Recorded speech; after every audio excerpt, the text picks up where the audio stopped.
సరే రాజేష్. ఇది చాప్టర్ 2 స్నేహం ప్రేమగా మారే లోతైన క్షణాలు. చాప్టర్ 2 మనసు లోతుల్లో.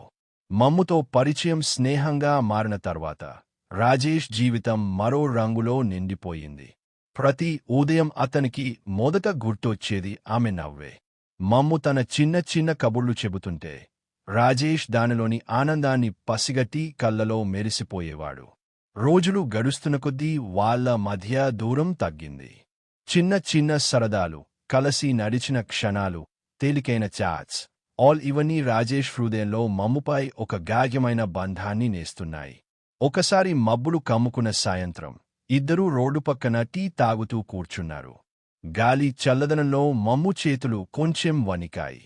రాజేష్ తన చొక్కా చేతి ముక్కును ముందుకు చాపి చలిగా ఉందా అని అడిగాడు.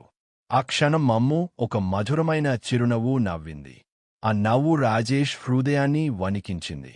రాజేష్ లోపల మాటలు గజిబిజిగా తిరుగుతున్నాయి. ఇది స్నేహం మాత్రమేనా, లేక ఇది ప్రేమలోకి అడుగు వేస్తుందా? మమ్ము దగ్గరగా ఉంటే రాజేష్ గుండె చప్పుళ్ళు వేగంగా దూసుకుపోయేవి. ఆ అనుభూతి అతను ఎప్పుడూ ఫీల్ కాలేదు. ఆ రోజు నుంచి అతనికి ఒక అర్థమైంది. ఇది కేవలం స్నేహం కాదు, నా జీవితం వైపు నన్ను నడిపిస్తున్న ప్రేమ. ఇది చాప్టర్ 2. Chapter 3 coming soon.